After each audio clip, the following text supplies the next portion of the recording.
Hi, everybody. How is everybody doing today on this great, amazingly beautiful Tuesday? Can you believe we have been with you now over 37 shows? It's hard to believe that this all started with just the dream and the hope to provide inspiration and motivation during this time of COVID, our stay home order, our shut in. We were all just faced with so much at once. I just wanted to provide something back to my viewers, to the clients that we have at the firm that we hold so dear. And in doing so, we just started evolving and coming up with just some great content and some great ideas. And I'm so grateful for my amazing team at the Cronin Law Firm and to each and every one of you, our fans, our Facebook viewers, our YouTube viewers, our YouTube appreciation, people that we love it. And it's just so fun to be a part of this amazing community.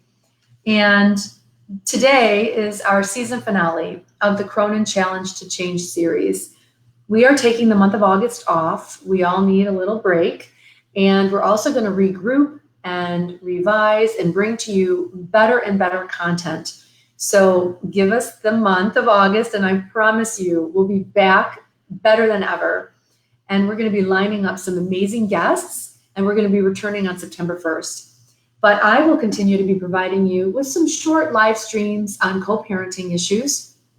And I'm also going to be lining up some amazing things for our fall 2020 workshops. I want everybody to feel empowered going into the fall season, especially with school and, with co-parenting issues surrounding school and returning to school. And we don't know what's going to happen. We don't know what's going to happen with school, with their shut home, stay home orders, stay home, stay safe orders. That's how Governor Whitmer did it for Michigan, but we don't know in other states across the country. They might have issues. They might have questions, and this is global. This is a global concern, co-parenting. We're not just, limited to Michigan because it's a global issue. Everyone across the globe, deals with co-parenting because a lot of countries face divorced parents and, separated parents who may not have ever been married, but are now dealing with trying to raise a child or children together. So please like our Facebook page, join us on our YouTube channel at Cronin Law Firm. And we are going to be providing you with content regularly. And again, please look out for our 2020 workshop series because it will just be providing you so much amazing content and value. So I just wanted to give you that little debrief of this event here. But I also wanted to share with you that I've been chosen, so excited, that Scene Magazine, typically they do a live event that they charge thousands of dollars for. But again, they're wanting to provide you with lots of, value for their viewers and their readers. And they're going to be having a free virtual event on September 25th, which is a Friday. And they've asked me to be the head of the parenting networking group. So, again, this is through Scene Magazine. It's a free virtual event, Friday, September 25th. Please be on the lookout for it. And I'm so proud and honored that they asked me to be the head of the parenting networking group. And look out for that and sign up for it because you will be getting some amazing information on that as well. And it's free. And you're going to be getting all my expertise and passion about learning how to co-parent effectively. I always say, if I can do it, anyone can do it. So please, please, please like our page, come back to our channel. We are going to be uploading amazing content throughout August, but also we're going to be resuming these workshops in September. So let me just recap a little bit about, where we started and where this all started. As most of you know, I'm an attorney and I've been practicing law for over 25 years. And when COVID hit, so many people were just so scared and so many people were, just not sure how to deal with things. And a lot of our clients, called and said, what do we do? Where do we go? And specifically with respect to co-parenting, people didn't want to give their children back to the other parent, or they were afraid, or they didn't know what to do. And when schools closed, it was just all so confusing. And then we had executive order after executive order, and people trying to, figure this out on their own. And I thought, there has to be a better way. So I started the Challenge to Change, thinking, giving our viewers and our, clients some answers may help them. And then week after week, we provided amazing answers to some really tough questions that everybody had. And then I thought, let's provide more. Let's give them more.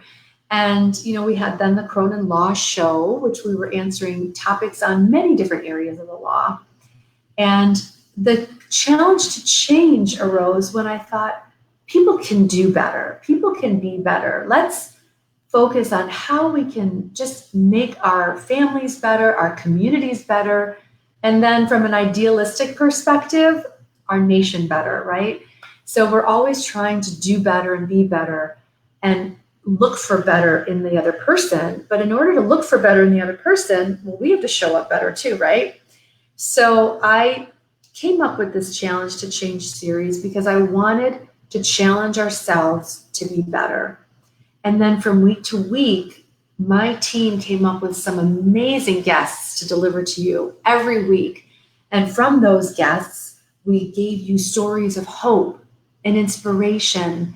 We had someone talk about the struggles of weight loss and being a stay-at-home mom, and especially with COVID and trying to maintain those daily rituals. That was Ashley Silverman.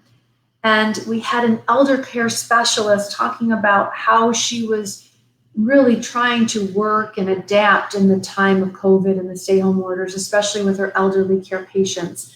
That was Belinda Grinwald. And then we had Risa Kirshner, who was the author of a book called Feel Better Mommy. I mean, Risa survived just a near-death problem and episode during a very strenuous time in her life when her marriage wasn't that great. And she survived this awful disease, a heart disease that she had. And then she wanted to talk about what it was like for her child to be, in that situation. So she wrote a book, and then she gave hundreds and hundreds of books to moms and dads and kids dealing with a sick parent, especially now during COVID. I mean, what an amazing give back story. She's giving back, and that was Risa. She spoke so well about that. And then we had Rebecca Agnew, my cousin, who spoke about, working at Gilda's Club Detroit and how she helps so many families, with people going through, struggling with cancer and the families of cancer victims, and how that community helps them. She's also a musician, and she was talking about her career and her passion of just making change and giving hope and inspiration through her music. We also talked to Denisha Lyons. Denisha Lyons is just such a creative, fantastically talented chef, a pastry chef. She owns Petite Sweets in Detroit. And she talked about, how she just really learned how to overcome and adapt, especially now during COVID when her business had to shut down. But then through COVID, she reopened and was, doing more takeout orders.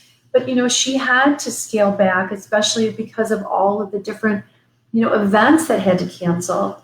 So you are not the only ones affected. Look at, countless other people have been affected by this, their businesses. But instead of wallowing in, taking that victim role, they wanted to become champions, and they wanted to do better for themselves and their families. And, we also talked to how these other, communities and other groups are helping our communities, like the Lighthouse Music Event, Howard Hertz and his son, Ryan Hertz, giving back to the community, raising money for those affected most during COVID. And, around the clock presentation of artists and music and just raising money and raising awareness. And then we had an amazing story of Tiffany Johnson, who was a shark attack survivor. And then she was also a survivor of a horrible car accident twice. She was spared twice, and she is making the most of her life and giving back, and not looking at, oh my gosh, I'm a victim, I deserve this and I need this, and feeling entitled. No, she turned it around and she's making the best of it. And what is she doing now? She's a motivational speaker and an inspirational speaker. And she's trying to give back and share her life experience to give hope to so many people who need hope and who need that extra oomph to know that their life is worth living.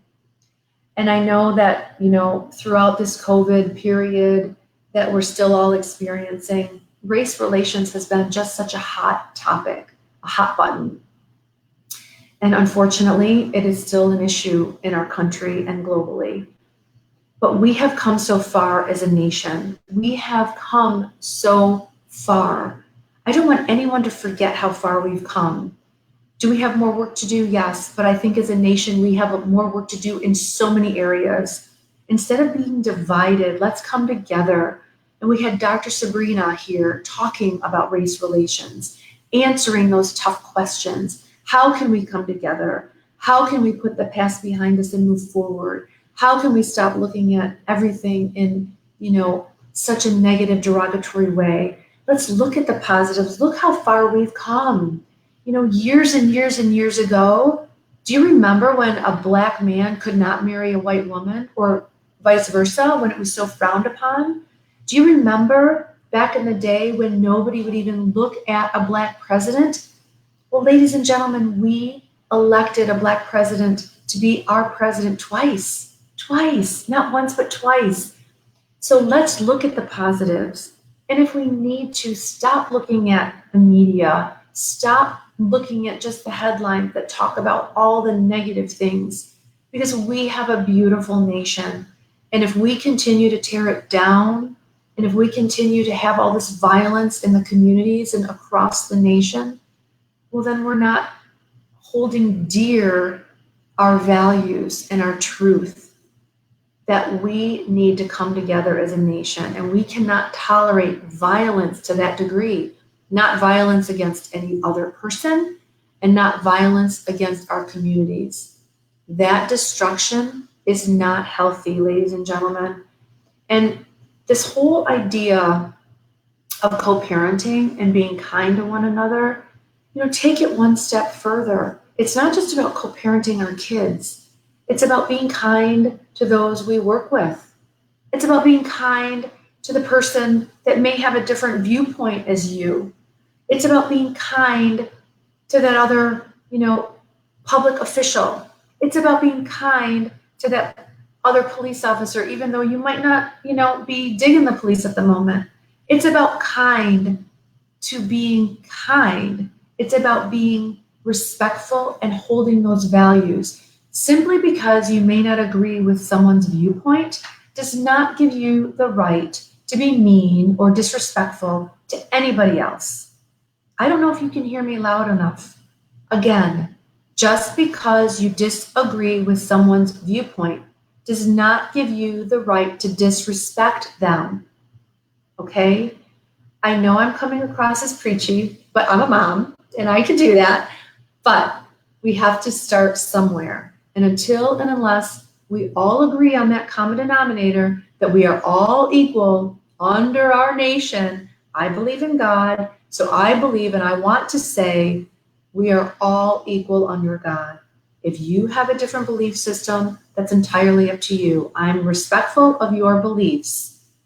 Please be respectful of mine when I say, be kind, be respectful, and let's value one another as human beings. Let's not look at the content of anyone's skin color other than the content of their character. Let's look at the values that we hold within us. Let's look at who we are as people, and let's be kind and respectful. And Dr. Sabrina spoke so well about that. And I urge each of you, if you need to, please look her up. She's amazing. And I also want you to go to Source Books Detroit. If anyone has any questions about anything, the owner, Janet Webster Jones, and her daughter, Allison Jones Turner, are phenomenal. They know so much about every single topic, and they can point you in the right direction in terms of any books you're looking for, any idea you might have, anything you want to research or look into, dig deeper. Don't just go on the surface of things. Please call Sourcebooks Detroit. They're online. They have an Audible version of some of their books, and they can answer any questions you have. And they're just lovely, lovely people. And they will be able to steer you in the direction if you have any question. And, I had Taryn Asher on last week, and she said the same thing. Don't just look at the headlines. And if you really want to know something about a particular topic or idea, don't just look at one perspective. Look at the other perspective, and then maybe you'll have a better, firm understanding, full understanding of just how things are. And don't just take someone's word for it. I know we love our families and we respect our friends and their viewpoints, but if that's perhaps not your viewpoint, don't just feel like you have to go along to get along. You can look through things. You can look through the different, so many different articles on so many different topics, and go to Sourcebooks Detroit and take a look at some of those books. And I know Ms. Jones can definitely point you in the right direction. She's an amazing, brilliant woman, and she has a lot of wisdom behind her. And then we have Mr. Tony Stovall. He is the owner of Detroit's oldest men's clothiers, Hot Sam's, and his vibrant, dynamic daughter, Lauren. They run this store amazingly. And they talked about their challenges as being, Black owners of a smaller store in Detroit, especially now during the race relations and how things are. But they've also talked about how far we've come. And that's what I'm trying to press upon you now. Let's look at the positives. Let's look at our beautiful nation. And I just can't understand why people want to tear it down. I don't care what side of the fence you're on, but violence is not right no matter what side of the fence you're on. Please, everybody, please stop this violent behavior. It's not good. It's not good for you as a person. It's not good for the country. And I implore each of you to stop reacting with such high emotion. Take a breath and pause and realize what you're destroying.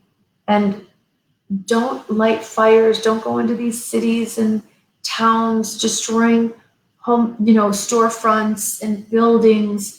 It's doing nobody any good. It's tearing us further apart. And I say that with my parents struggling to co-parent effectively once their relationship has split up.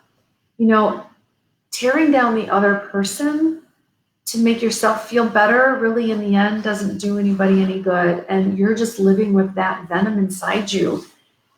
And so my philosophies and my theories really are not limited to just parents and co-parents. As I've said to you several times during this broadcast already, it stems beyond ourselves. So the minute you really want to lash out at that other person, or tear down that building, or light a fire in someone's storefront, or be a jerk to someone who cut you off the road, just take a moment, take a breath, and say, what good is that going to get me? Why am I doing that? Why am I behaving this way?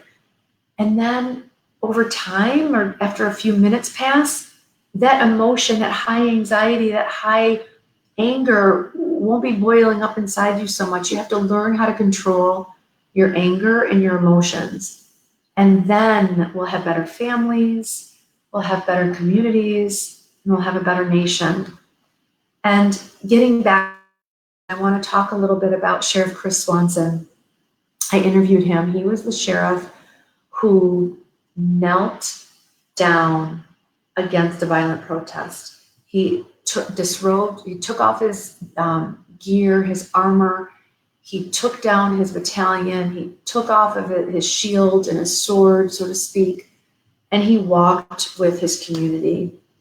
He made global headlines, ladies and gentlemen, when there were so many violent protests, and I know we still have violence today. I'm not, saying that there's not, but during this time in Flint, Michigan, our town of Flint, Michigan, that once was known for a whole water crisis several years ago, that was just an awful situation, and so many families and homes and towns suffered from the water, the Flint water crisis, but he turned it around and he put Flint on the map for something so positive and so amazing that he joined the community. He walked and he had his fellow law enforcement officers walk with the protest, and they turned a potentially violent situation into such a peaceful, amicable protest that it was really beautiful to see. And so I had him on, and he spoke to our guests and our viewers, and then he spoke globally. He was interviewed and still is being interviewed for this act of heroism that really just took a moment, but it was in that moment that you saw his true character coming out. And his true character is truly a peaceful one. He wants to be one with his community, and he wants the community's voice heard. He and so many of us want those bad eggs out of law enforcement that really don't need to be there, that should not be there. He, in every profession though, ladies and gentlemen, unfortunately, there are those bad seeds and there are those bad eggs. And it's not limited to law enforcement. We have it across every different profession. You can find it from plumbers all the way up to doctors to, politics. We have it everywhere, guys. But it's up to us as people to turn that around and to try to use our good to benefit others and get the bad seeds out and to keep the good people in. Violence should not be tolerated no matter where you are, whether it's a doctor using his good talents for evil. Remember that doctor years ago that we heard that, he was giving chemotherapy and radiation treatments to patients that didn't even have cancer. For what? Money. We have that. We have, bad law enforcement officers, bad cops killing people that shouldn't be killed, murdering people. That shouldn't be tolerated ever. We have violence within our own communities. Should that be tolerated? Never. So guys, remember, be the better person and better will result.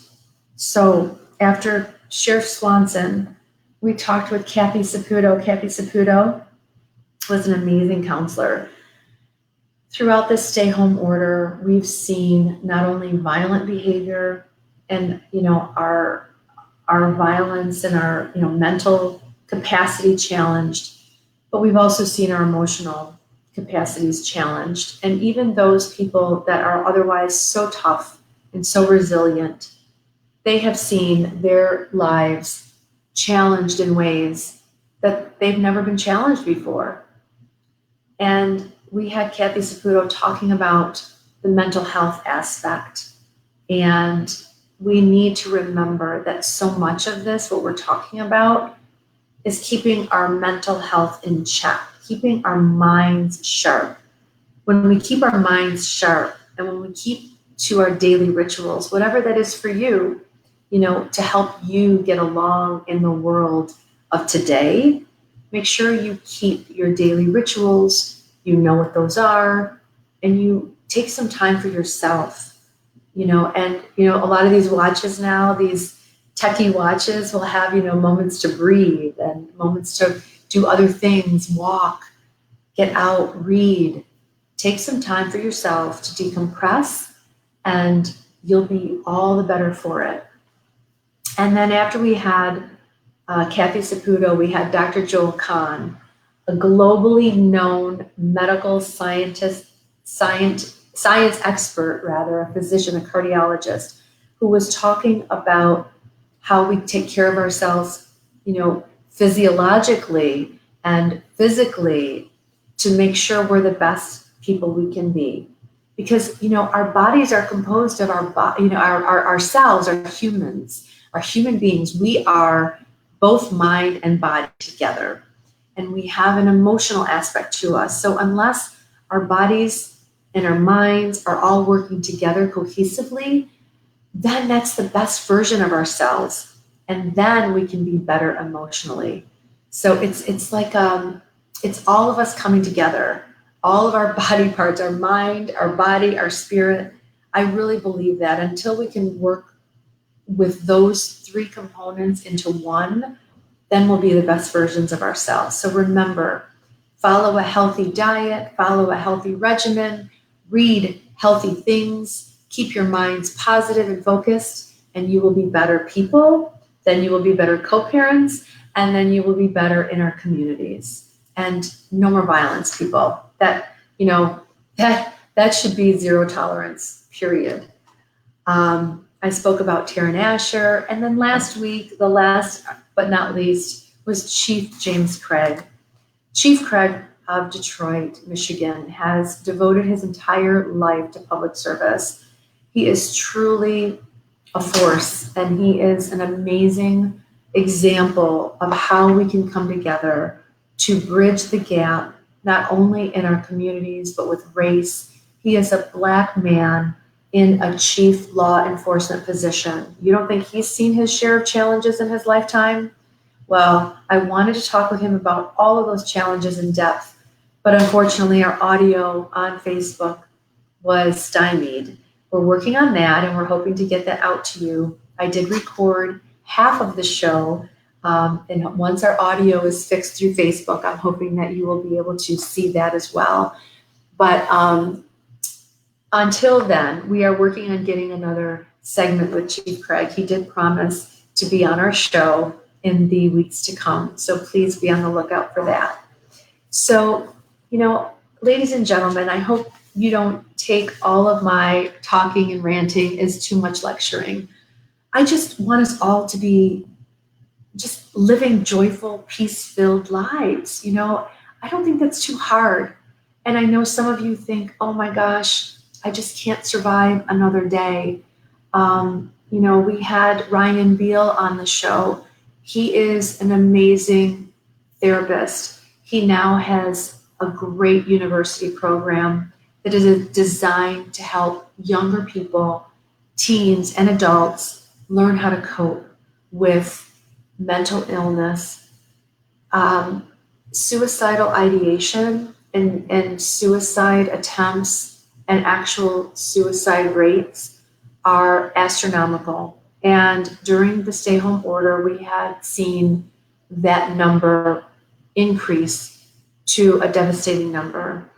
And I want everybody to know that if any of you are out there, if you're feeling that way, if you're feeling hopeless, there is hope. There is hope. Please call me. I don't want anyone to feel in despair or so despondent that they don't see a way out. Sometimes when you're focused so much on that one thought, your mind is such a powerful tool. It's such a powerful computer. It continues to go down that negative downward spiral. So we need to work on that. We need to work on those people who are so focused on the negative. It is hard, but it's a muscle. You have to move that muscle. You have to work it like any other muscle in your body. So if you can focus on one positive attribute of yourself, whether it's your smile or your eyes or your strong feet that get you around every day, or your strong hands that can help you to find, some phone numbers, whether it's the old-fashioned way through a phone book or on your phone to help get you out of a slump, or whether it's the blue sky or the stars at night. Your eyes, if you're focused on a positive something, I don't care what it is, as small as it is, the birds chirping, the sun out the next day, your mind can't go to a negative thought at the same time. You have to be focused on something positive, and then you'll get out of that slump. And day by day by day, building that muscle will help build that positive momentum in your life. And then focus on what you want in your life, and then that will be brought to you every day. The more you focus on what you want, the more it will be brought to you. The more you focus on the negative and on what you had and you don't want anymore, the more that will be brought to you. So when I do my co-parenting workshops and my motivational workshops and my workshops about human relations, I really try hard to have everybody do these small exercises. And it's in doing these exercises that they see just how good their life is. And that's what I want for all of us. in our nation. If we focus on the negative, well, that's what we're going to see all the time. Let's focus on where we've come, not only as a humanity, but as a nation. And we'll do great and we'll be better for it. So I'm getting a lot of questions. Sorry, I didn't mean to just ramble on and on, but let me go through my questions. Here's one. Hi, Sabrina. I have taken some of your advice on being a more forgiving co-parent, and it's working. Is it normal that my ex has highs and lows when dealing with me? Is it normal? We were always battling. Well, you cannot control the other person. All you can control is, yes, that's right, you. So, yes, I'm not going to say it's normal. I don't know who your ex-husband is, but sometimes we get Dr. Jekyll and Mr. Hyde. Sometimes we get, a nice person on the other end, and sometimes not. We don't know what they're dealing with. We don't know what's going on in their day. So all you can do is not react to it. Stop taking things so personally. And when you stop taking things so personally, then you look at things differently. And nothing has meaning except the meaning you give it. So don't give it that much meaning. Don't give it that much power. Go about your day, respond to what, you two are talking about, take a breath, and then maybe respond or don't, depending on the situation. But, don't battle. Take a deep breath. Don't try to win your point. You don't always have to win. You don't always have to be right, but you should try to do the right thing. So that's my response to that question. If you have any further questions specifically about it, I'm happy to take it. So feel free. We're on for another 25 minutes. Here's another question. I am having issues with my son's mom. We never married, and I am having issues with my son's mom. We never married, and she recently moved in with her boyfriend, who has 3 kids. Suddenly, our schedule that worked for us is now being shifted to her boyfriend's schedule, and it no longer works for me. She is being unreasonable, and I don't feel like I need to rearrange our schedule. What can I do? We were not having any issues before they moved in. Okay. This is more common than you would think. What happens is when you have a blended family situation with your ex or the other parent and their side, they try to merge those days and times together so that the two blended families now have the same schedule. If it doesn't work for you, you have to say so. If it, as long as they're not trying to change an order of the court, then you can work with them. And please remember, even if you have an order, but it works for the two of you, you can deviate, but only if it works for the two of you. You don't have to deviate from an order. If it does work for the two of you, I highly encourage and recommend and suggest, I can't suggest it, and I cannot emphasize this enough, put it in writing, whether it's an email agreement that both sides agree or even written, sign your names to an agreement if you're deviating from an order. If you don't want to deviate, if you don't want to do this extra and give in, then you don't have to. You can simply say no. You can simply say, I'm sorry, this doesn't work for me, or take out the sorry. Say, I regret this doesn't work for me. I will try to accommodate you in the future. Or if you can give me more notice, I'm happy to accommodate. Whatever it is that you can say that works for you. And if it's reduced to a text message, then just say that. Just say, I regret I can't, accommodate your schedule. I will try in the future. Please give me more notice, or whatever it is. Make sure that you're abiding by, that she or he is abiding by the court order. Don't change the amount of overnights either, because it's a court order. And if the more you start changing the amount of overnights, the more you're going to start getting into a different custodial arrangement. So you have to make sure you're not doing something contrary to your best interest and the children's best interest. Always look to what's in their best interest and always try to do the right thing. Remember, it's not about being right all the time, okay? So here's another question. I'm a grandparent that is really close with my granddaughter and her mom. My son has made a lot of mistakes and walked away. So now he wants back in after 4 years, and my former daughter-in-law does not trust him, rightfully so, and my son is angry with me for not sharing my time with him.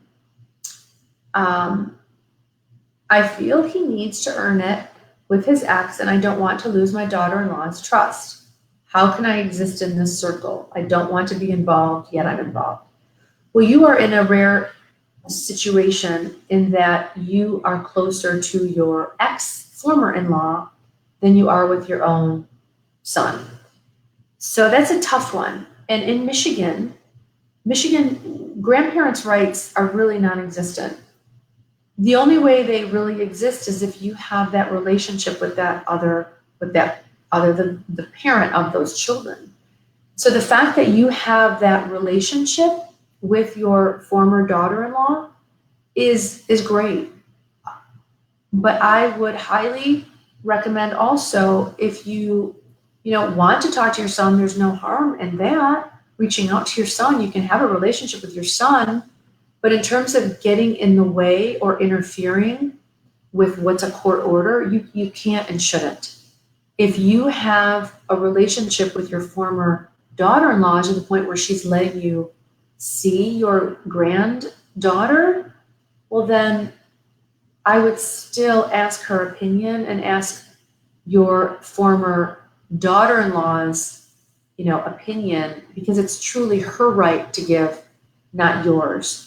So you have to speak with your former daughter-in-law about her desires. And, if you are able to see your granddaughter, that's wonderful. And I think you should continue that, because children need all generations in their lives. They need all families in their lives, their cousins. I have so many clients that, and my own kids, it's so important to maintain that normalcy.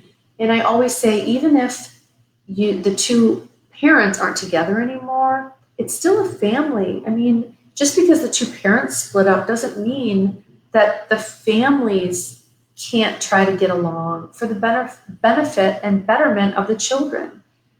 Going back to my segment with Ryan Beal, he spoke about, and I know the statistics about the high rate of the suicides in young people. And we also know the statistics that the millennial generation is waiting to get married because of what they saw in their parents. They didn't like how their parents treated the divorce, or how they were young, having to grow up living in suitcases or feeling alienated from one parent or the next. That's a high anxiety situation for those kids. And if you can lessen that anxiety, that's better for them. So remember, they didn't ask for this divorce, so do what's right for them. Don't, put them in old clothes or clothes that are too small to go to that other parent's house. I mean, that's childish behavior, and that's negative behavior. If you're afraid that the clothes or the items aren't going to be returned, well, if your children are old enough, talk to them about it. If they're not old enough, well, then you know what? The next time you can save $10, go to Target or go online or go to a thrift store and buy some clothes that you can put your children in that they can fit, and that are decent clothes for them.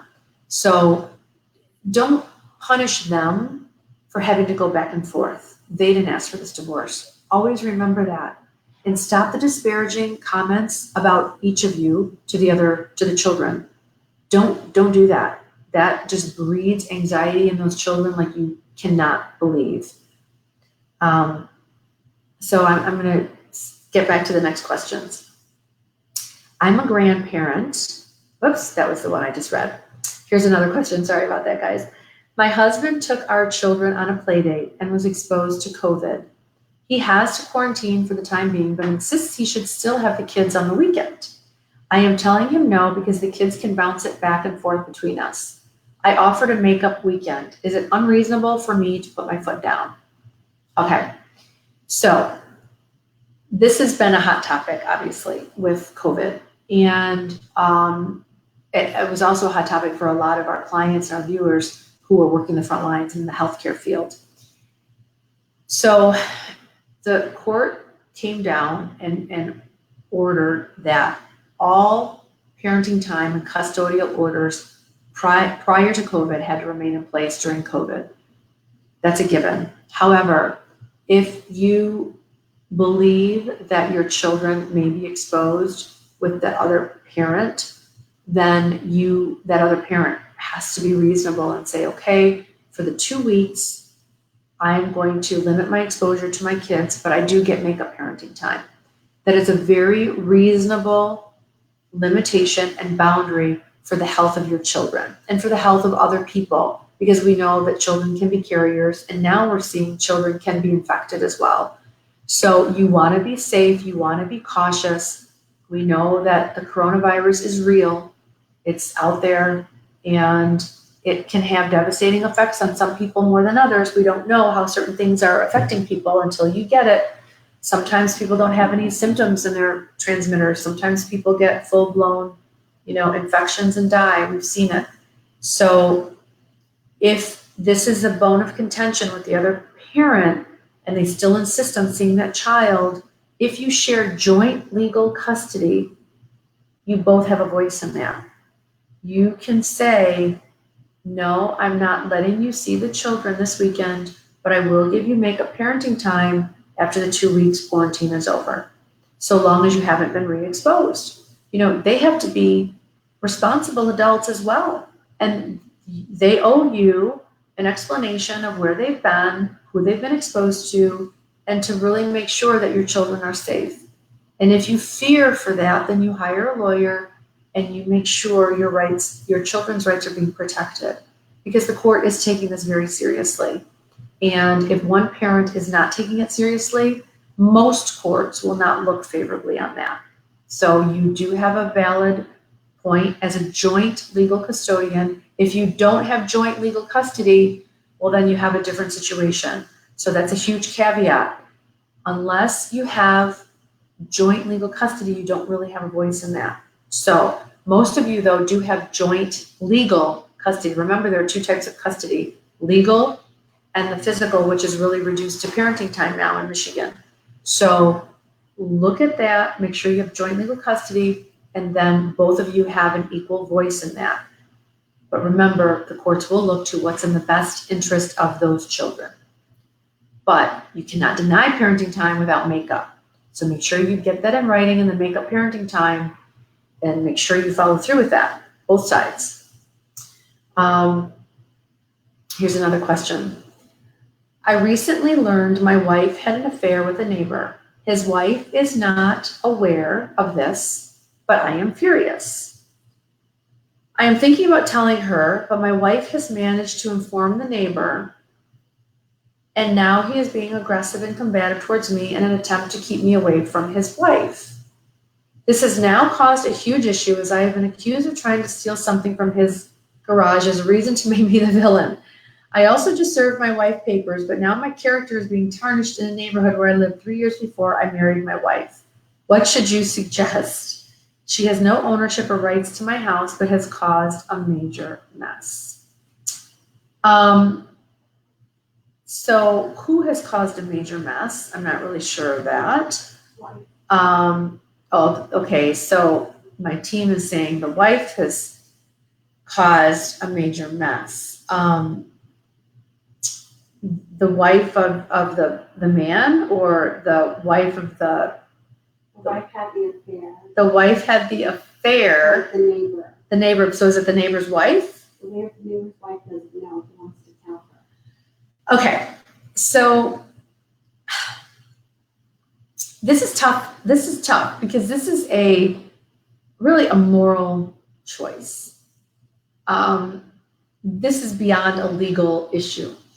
So it just depends on how messy, you want to get in all this. It sounds like the husband is being super defensive because he knows he was wrong. And so he's making you now the bad guy.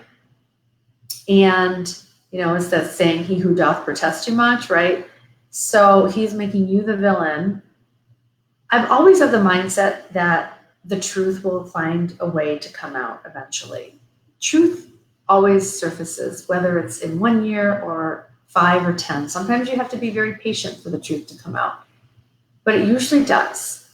And you can take the high road and not get yourself, muckied up with this. There's a saying, about walking, being in the gutter with some of those people, but you want to walk on the high road. Sometimes that's the better way to be. I'm not just talking about, in a situation like this, but in life in general. It's kind of what I was preaching about earlier, about taking the high road with how we are in our communities and how we are with race relations and how we are with all the destruction and the violence in our world these days. So, is it wrong that they had an affair? Well, if you're of the mindset that when you marry and you're not to have, any kind of extramarital affairs, or if you believe in faithfulness and being faithful and having that fidelity vows, and if you believe in that, then yes, it was wrong for her to do that, in your opinion, if you believe in that. And most people do. Most people, when they take that marital vow, they have a vow of faithfulness with it. But you can't control anybody else but your own actions. If you want to talk to the wife and you feel like you need to because you want to protect your own reputation, well, then that's something you should do. I would try to do it in the most peaceful, amicable way possible without placing blame. Sometimes we have to look at ourselves and our own actions. And, I'm not saying that there's any justification for affairs, but sometimes, affairs are a symptom of a greater problem. So you have to look at a lot of things, and only you, after much thoughtfulness and mindfulness, will you be able to really know what's good for you and what's right for you and your family. And if you have children, remember, you have to do what's right for your children. Your children are also involved in this, whether you like it or not.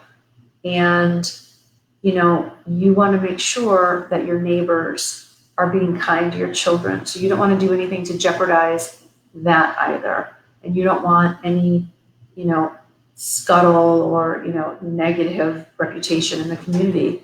So just remember, be mindful. And it's your reputation too. And it's your children's lives as well. So that's really my own, answer to that. You kind of have to look within and take a breath. And, remember that saying that, when a snake bites, it's not the bite that destroys you. It's the venom that seeps through your blood. So sometimes you just have to let things go. And sometimes you need to push back a little. It's really only you will know. And you'll know when you know. So I have another question here. Please speak to the determination made by parents about virtual school or in-classroom school. What if the two parents disagree? How are childcare tutoring costs determined? For example, if my kids go to virtual school, I won't be able to work as much, let alone hire a babysitter or a tutor. Okay, this is another hot topic. And unfortunately, this is a real one. And with our governor not really speaking to this yet, she keeps threatening about bringing us back to an earlier level. And if we go back to an earlier level, then the schools won't resume. And it's scary. I mean, I have 3 kids that are in school, and, when I was home with them trying to work and homeschool last semester, it was tough. It is tough. And thankfully, I'm grateful. My ex, their dad, and I were aligned in that. So the thing that you have to remember, if you share joint custody, look to what's in the children's best interest and look to what you need to do to maintain your livelihood. We all have to make money.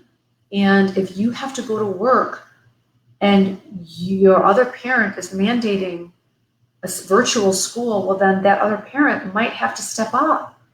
If both of you work and schools are resuming, albeit on a, either a limited capacity or with all of the special protections in place, the two of you have to really work together and set aside your differences. And if you want to call me, I can help walk you through, coaching you through some of this. But you have to look at what's in the children's best interest.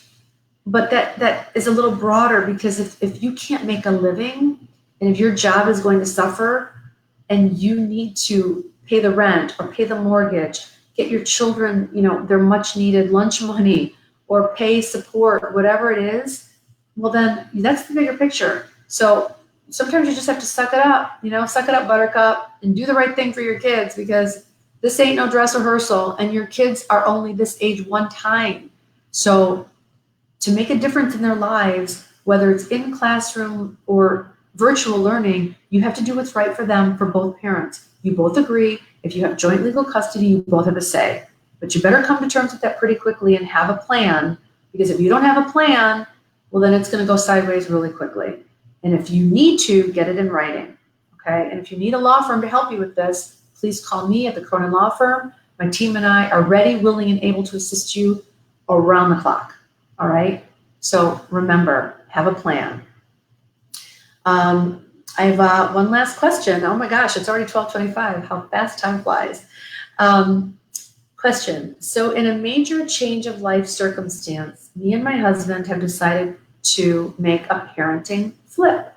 He lost his job, so I offered him the ability to move back into our house to help him with the kids, because I am still working. He will stay in the basement, and we agreed not to go on dates or expose us to any outside risks for COVID. Our kids are 8, 14, and 16. We haven't told the kids yet. How do you feel about this? We both have good relationships with our kids. I just don't want them to think we are getting back together. So kids, kids are kids. Kids are resilient. And all children, I don't care who you are, really most, I should say, not all, I don't like these absolutes, but most children really want to see their kids together. To see their parents together. Most kids do, think back to when you were a kid, when you saw your parents fighting, you hated that tension, you hated that.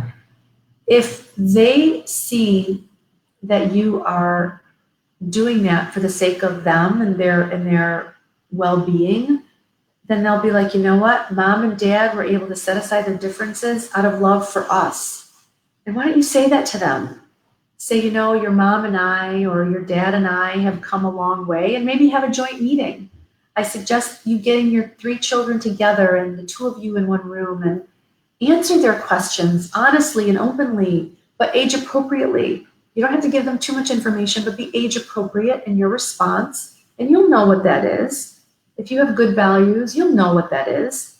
You'll know how to respond to their questions. And if they ask if you're getting back together, you say, Mommy and Daddy have come a long way, and we are such good friends now. We respect each other, and we're better friends now than we were, and we have a mutual respect for each other, and we love you kids so much that we want what's healthy for you, and we want to make sure you have a stable home environment. And no, we're not getting back together, but we are such good friends, and we love you dearly. And that's how you answer it. And I think any child can respect that, and they will probably like that you can be in the same environment together without tense fighting, without any kind of anxiety. Because if you're okay with it, then they'll be okay. Children pick up on your vibe and on your feeling and on your emotion more than you know. And it's not what you say, it's your actions, it's your feeling, it's your vibe, it's your energy, and they will like it if you like it. If you're tense about it, if you're nervous about it, if you don't want to do it, then don't do it. Don't do it, because you will not be a good parent for your children during that time period that they need you so desperately, especially with another stay-home order, looming over our heads. So remember, just be the best you can be. And what feels good to you and what's right for you will most likely be right for everybody. maintain good boundaries, maintain a peaceful disposition, get a hold of your emotions, get a hold of yourself, and everything will fall from there, and everything will be great from there. So it'll fall into place from there, is what I meant to say. So, I'm so excited just that I had this opportunity to be with you. This was our last show. It was our last show of an amazing run. I can't believe it. 37 shows, ladies and gentlemen. What started out as just my vision to give back and to give hope for everybody has really, in my humble opinion, has really proved to be something pretty special. I'm so thrilled and humbled by the amazing guests we had on our show this entire season. I can't wait for just another great season to come. In the month of August, as I said, we're going to be giving you just some minor, co-parenting and workshop tips and ideas for being better people and building better relationships. Again, whether it's with co-parenting, whether it's that parent-son or parent-daughter, whether it's sibling to sibling or, other young people, or even employer-employee relationships. I'm here for you. I want to answer any and all questions. So please send me your questions so that I have them for the next time I go live, because I really want to address all of your questions. And I'm also available anytime you want. Please, I'm doing a lot of coaching in terms of what to say, how to say it, who to talk to, how to talk to them, what to do and how to behave. And remember, it's just all about trying to be the best versions of ourselves that we can be. It takes discipline. It doesn't happen overnight. It's like that muscle we got to work. We don't want it to atrophy. So please remember to like our Cronin Law page, both on YouTube and on Facebook. And again, I'm Sabrina Shaheen Cronin, signing off from an amazing series. Take care, everybody. Godspeed, and we'll be back. Have a great day.